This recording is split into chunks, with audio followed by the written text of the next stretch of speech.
What's going on, everybody? Welcome to another episode of GOAT Talk, the podcast where my dad and I have conversations about religion, society, and a whole bunch of different other topics, all centered around the greatest of all time in faith. My name is Ryan. This is my dad, Pastor Chris Hale. How are you today, Dad? Doing good, son. How are you? Good. Very excited to be here, and I hope you guys are as well. Thank you so much for tuning into this episode. If it's your first time here on our YouTube channel, please hit that subscribe button as well as that bell up top on the right to turn on your notifications so that you always know when we post any kind of content here on the GOAT Talk YouTube channel. So, as we do on every single episode, we like to start off with a GOAT conversation that has absolutely nothing to do with what we're talking about on today. But this question is something that we have kind of discussed and talked about since I was a little kid. And it goes along with what you do. Obviously, you're a pastor, you're a preacher, you've been preaching for a long time. And as a kid, I used to always tell my dad who at the time was my top 5 preachers that I had. And that would always change. Sometimes he would make the top 5, sometimes he wouldn't. It would depend on the week. But obviously, you've been around a bunch of amazing preachers, have watched a lot of preachers. So I want to start with your answer, and then obviously I'll give mine. But who is, to you, the greatest preacher of all time? I don't know if I can give you the greatest of all time. Okay. Well, give me a couple. I'm gonna give my Mount Rushmore. Okay, that's fine. Only because some are no longer here. Bishop Norman Wagner is a GOAT in his own right. Yeah. For people who know him, Bishop T.D. Jakes, GOAT status. Bishop Noel Jones. Yeah. I knew you was gonna say him. His preaching is just incredible. Mm-hmm. Trying to think of, there's another person that's out there that's for the Kojic people. Bishop G.E. Patterson. Got you. Yeah. I used to watch him. Now, but I'm going to tell you who's first. Nah, I won't say that. No, I'm just going to leave him at that group right there. Okay. But preaching, there's a lot of great preachers. 100%. But if I had to give you a sleeper, Mm-hmm.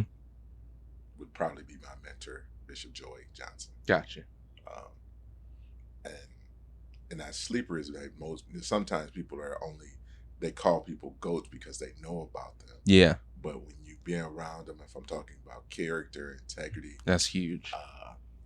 If I had to do that, if I just had to do that from my own personal knowledge and knowing, Mm-hmm. nothing about knowing all the rest of them, Bishop Josephus Johnson, Flamvish Josephus Johnson, Akron, Ohio, is the GOAT. Yeah. Because I've seen it. Mm-hmm. But just the preaching of all these others. Yeah. Man, Bishop Norman Wagner would just, I just loved him because he was, in my mind, sometimes before his time. Mm-hmm. Like, he just leave you in amazement. like things that he would preach about and teach about. And then I remember being in a situation and remembering it and using it. Yeah. Things I've learned from listening to Bishop Noel Jones, Bishop T.D. Jakes. Mm-hmm. I'd get up every morning and listen to Bishop Patterson. And I say what I've collectively learned from just that group has helped me immensely. Yeah. So, that's a good group. That's a tough group to debate. I definitely would say T.D. Jakes.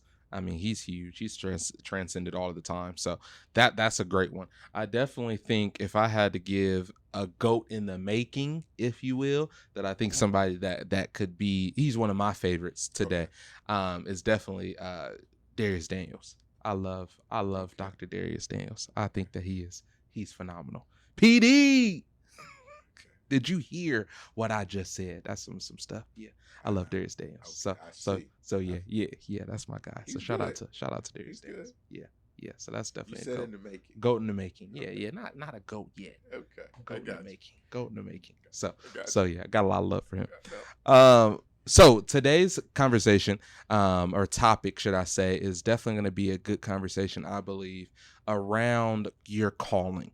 And I feel like when you talk about calling, you talk about purpose, it's sometimes a difficult conversation to navigate. But let's say that you know what your calling is. You know what you've been called to. You know where God wants you to kind of be or do in this life, and what your impact should be either in society and in and outside of a church, a ministry, a marketplace, a job, whatever that is. You really have a good understanding or good grasp of what your purpose is, what your calling is. I think at times it's difficult to kind of know how to step into that or even when to step into that. And I think that's something that I actually had to navigate recently, is like, okay, when's the right time to actually start doing what I feel like God has called me to do. So obviously you've been doing what you felt called to do for what, 20, 30 years now. So how would you say, to kind of kick off the conversation, how do you step into your calling? Or let's not even start with how yet. When is the right time to kind of step into your calling? You said a mouthful. But for the record, I've probably been preaching almost 40 years. Okay, sorry. No, Yeah. I'm just saying that 40. No, I'm just saying it's 35. Yeah. I'm just saying it when you start looking back and Mhm. you going through that, you're like, wow, I've really been out here for a long time. Yeah. Something you were saying that I want to allude to is that your gift will make room for you. Mm. It is important. It is more important to know that you're just called, but it's also important not to move too soon. Yeah. God will many times position you and open a door for when it's your time Mm-hmm. to walk through. But I think that we're in a society that we've talked in one of the other episodes about where they want instant gratification. They want instant this. Right. So I'm called today, but you don't have no seasoning. Mm-hmm. Like, it's kind of like cooking, I watch people. I don't know how to cook, but I watch them.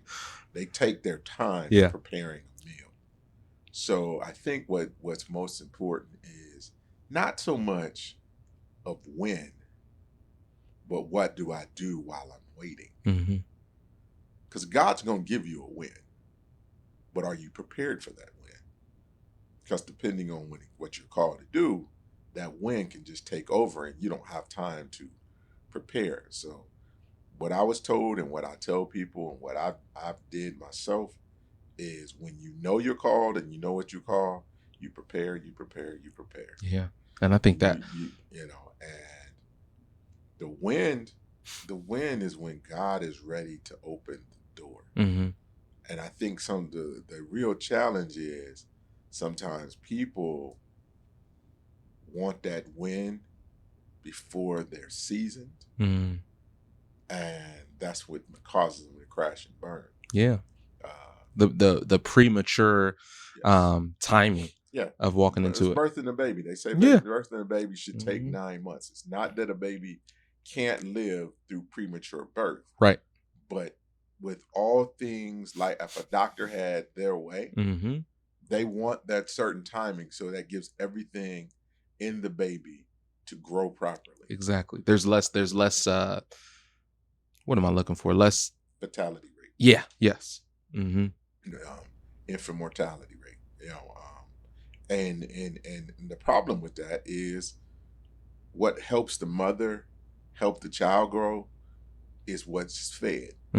So if you're pregnant with the ministry, you need to feed that pregnancy with the right food. Yeah. And when it's your time, God will open the door. And it may look different. And I think that sometimes there's adversity that people deal with that they weren't expecting. Like you expect one person to see you, and they don't. Maybe that's by design. Some of it is not that devil caused it. It's because God did not want you to be seen. Right. Right. Because it may keep you in a spot that God was like, no, what I have is in a different venue, a different location. But if I allow you to be locked in this one location, what I really have in you will never be seen. Yeah, that's great. And I definitely think that the preparation is the key, especially in seasons where you're not walking in your calling the way that you want to walk in it, or actually doing it the way that you kind of have that final dream or destination lined up. You're not doing that now. You're not there yet. I think that preparation is so important, right? Even in the Bible, Jesus prepared, right? He had that time where he was asked to do the miracle at the wedding, and he told his mom, it's not time yet, right? He obviously went on to do the miracle, but he made it abundantly clear it's not time for his public ministry to start yet. And I think that what I was going to say, just piggybacking just right there. Mm-hmm. Look at Jesus. The real thing is we don't really look at Jesus. Yeah. The first time we hear about Jesus, besides his birth, I think he's age 12 and he's teaching. They find him teaching in the temple. Mm-hmm. They come get him. You don't hear about Jesus for 18 years. Right. So when you start talking about the wedding, Jesus is 30. Mm-hmm. Yep. And he still said, but he went on and did it, and then his ministry took off. But his ministry only lasted for about 3.5 years. Right. Exactly. But 3.5 years, he ain't got no time to, all the preparation, all that did was at the 18, but obviously he had to do something between 0 and 12 Mm-hmm. to be teaching in the synagogue. Yeah. So Jesus had preparation time. Yeah. And I think that's huge. That's important. Like you said, it's the preparation time that is huge. And I think sometimes we're waiting for people to kind of validate our calling and validate it by putting us in a position to kind of do what we feel called to do, when there are times and different opportunities that God will give you, doors that he will open for you to actually operate or prepare for your calling, but it may not look like what you want it to look like, right? It may not be you, if you feel like you're called to ministry, it may not be you preaching on a Sunday morning, but it may be you teaching a small group, teaching a Bible study, doing something like that to start to kind of grow that muscle and work on your calling for the future. So I think that's huge. That preparation is so important. And I feel like you mentioned earlier, God will make it abundantly clear when that time is for you to actually step into your calling and to kind of do that when that time is for you to do it. So I feel like all of that has to kind of play a part. And we talked about this in a different episode about God's timing. It's perfect, right? He doesn't operate on our timing, but doing what you can to prepare so that once the timing comes, you're not overwhelmed by the pressure that comes with that moment and that calling, right? And kind of alluding back to Jesus, and how we talked about him, like not even doing his public ministry till age 30, it was kind of like he was hidden in plain sight almost, right? He was there. The anointing was always there. The gifting was always there. The ministry was always there, but people didn't see him yet as Jesus until the appointed time. And I think lots of times we are hidden in plain sight and we're waiting for people to see us. And that's what kind of disappoints us or distracts us, I would even say, from actually walking in the right timing of our calling, is we want to be seen before the time, right? Okay.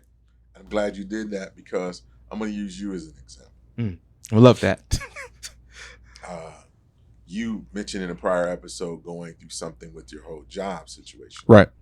Well, what I watched during that time that maybe you didn't was how God was using that time. You were using that time to get closer to God, and God was downloading sermons into you, Mm-hmm. and you were putting them together. Yeah. That's preparation time. 100%. And maybe God had to allow that situation to occur so he could get your undivided attention, Mm-hmm. because the call in your life is great. Yeah. Uh, And I think, real quick, I Yeah. think that people sometimes have the wrong perception of those seasons, mhm. right? Because if I'm being honest and transparent, I had a wrong perception at the beginning of it. Like, why am I even here? You know what I'm saying? And sometimes we can focus so much on where we want to be and not enough time on actually why God has us here, Mhm. right? We want to be in a different place, but like, God can have you here for a reason. Here is still holy, right? Absolutely. Here is still a place that I can minister to you. I can teach you something, that I can prepare you for what's next. Case in point, would you say Paul is one of the greatest writers of the gospel? 100%. Do you know a lot of the writings took place in jail? Mm-hmm. Yep. Do you know John wrote the book of Revelations on the Isle of Patmos in isolation? Right. None of those things make any literal sense when you're really thinking about that. How are you reading about people, talking about people's deliverance, and you're in jail or under house arrest? I'm not comprehending that. I just want the person to tell me who really comprehends that, other than it's a God move, to help me out. Right. Because I don't. I've looked at that and I was going like, that's crazy. So it's helped me in my times. I always looked at John the Baptist, John the Apostle John, when he wrote the book of Revelation on the Isle of Patmos in isolation. That whole purpose was to torment him. Mm. And he wrote one of the greatest books of the Bible. God downloaded that for him. Mm-hmm. How? Why? Because time of preparation. Yeah. You're prepared for this moment. Mm-hmm. Now I need you to execute. As you grow, God's got many things that we've yet to see. Yeah. One thing that I will always look back at is that time of isolation that was caused because I watched what was coming out of it. You know, people can recognize somebody's calling. You've had a calling on you your entire life. Right. And, you know, and I've over the years periodically would try to do things to point you in that direction. But the greatest thing that I ever saw in your preparation or where you've gotten to where you're at now is when I stepped back and said, oh God, he's your child. Yeah. You got to let him know. Right. I can see it all day long, but until he sees it, he won't go after it. So when you see it, it's important that when you see your calling, you go after it. Yeah. Quit waiting for validation from somebody else, because good. God could already have validated you or has made the person who can validate you silent because he needs you to figure it out, because until you figure it out, you won't go after it. Yeah. And that's what I really witnessed watching you. I was trying to tell you about that a number of years ago, and you weren't ready. And it was like, oh, I'm like, God, he tuning me out. Like, seriously, this is what's happening? And God's like, look, my timing. Yeah. My timing. Back off. Let it go. Just because you see it doesn't mean he sees it yet. Yeah. So I had to be comfortable and pray for you. And in that process, when you come like, yeah, you call. You know, that's not. So then you start asking questions and whatever. Okay, now we can work towards, we got a different set of things to work on now. Yeah. But the calling is assured. 100%. And that, something you said that I want to go back to real fast, though, is just talking about isolation. And I think that is so huge, especially when you feel like you are called to anything. Because the calling, like we talk about in this conversation, it doesn't have to just do with ministry, right? You can be called to so many different things. Joseph, one of my favorite characters in the Bible, was not a minister, wasn't a preacher, wasn't anything like that. But he was called to something great. So you can be called to anything. But I feel like God will put us in positions at times of isolation to prepare you for that said calling. And I think at times our perception of isolation is that it's rejection. But I feel like what we need to encourage people, is like I was encouraging that season, is that isolation doesn't mean rejection, right? Isolation is actually protection, because now I'm protecting you. And just like I taught a message on this a while ago, but just like a butterfly, it doesn't just become a butterfly overnight, right? The caterpillar has to go into a cocoon, a period of isolation for protection, so that it can come out of the other side as a butterfly. So that isolation period is so important, but people can perceive it as rejection when it's really preparation for where God is taking you in your season and in a later season. And that happens throughout the entire Bible. Yeah, 100%. And it's often overlooked. Yeah. I'm going to give you one. I'll probably will preach this message at some point, is hidden in the shadow. Dealing with Moses being hid in the cleft of the rock. Yeah. But what was going on was Moses was up getting the 10 Commandments, from God. Mm-hmm. And the people were down there going completely crazy Right. and thought Moses was dead. Right. So his isolation wasn't just isolation. They thought he was dead. Mm-hmm. But when you're in the presence of God, God has to hide you from some things, Yeah. to protect you, to download, to install in you. And that isolation will look like, depending on where you're at and what's going on, rejection. Right. Till you get there. Mm-hmm. 100%. I was telling somebody today, when God's got a plan or gives you a promise, the thing he don't tell you is how he's going to work it out. Yeah. And he's going to get you to the other side, Mm-hmm. but you just got to allow him the opportunity to, and just trust it's going to work out. But it's not going to work out the way you think it's going to work out. Yeah. You know? And I just think that we think we got a calling, or you hear somebody's calling and you see how it worked in this nice, neat bow, Mm-hmm. and you just want yours to look like that, and yours isn't like that because God made you different. Right. There's people who preach by notes. Mm-hmm. Nothing wrong with it. But your grandfather told me before the first time I preached, he said, don't be surprised if God don't let you preach what's on your notes, or preach it in the order that you're in. Mm-hmm. I'm glad he let me know that. Yeah. Because that didn't happen, but God delivered. But it helped me listen attentively to what God is telling me, Mm-hmm. and not be consumed by what I may have wrote down, because he didn't necessarily say what was written down wouldn't be used. Yeah. But maybe am I comfortable to shift with him? Yeah, that's huge. And I think that's important. Like you said, sometimes what we have written down is our form of a blueprint, right? And how we think that it's supposed to go. Mm-hmm. But I feel like once we have the boldness to trust God and really burn that blueprint, is when we can really just allow him to kind of take us and use us as he sees fit. And that's when we can really, truly start to freely walk and operate in our calling, whatever phase of that we're in. You know what I mean? It's that freedom of knowing, like, hey, my hands are completely off the steering wheel. And if I trust you, God, with my healing, my miracle, my breakthrough, then I trust you with this too, because this is one of the most important pieces of your will being fulfilled. So I have to trust you with all of it. So I think that's huge and important. Go ahead. No, I was going to say, you just talked about taking your hand off the wheel. Yeah. We living in this society where they got a car that wants to drive. Right. Like, think about that. So we're going to trust a machine Mm-hmm. that has not executed nothing for us. Yeah. But we can't trust the God that's good. that's giving us the very breath we're currently breathing. Right. Yeah, that's real. That's real. And I think that's important. As we wrap up, I'm going to close here soon. But as we do that, one more thing I wanted to kind of touch on this topic is really how to kind of navigate, or what to do when you feel like, I know what I'm called to, but I'm not getting a lot of opportunities to walk in that, whether that be maybe in a church ministry setting, whether that may be in my job, whether that may be in my business career, whatever that looks like for you. What do you do when you know that you're called, but you're not getting a lot of opportunities to really stretch that muscle in your calling? First, you need a mentor. Mm-hmm. Mentor will help you through times of frustration. Yeah.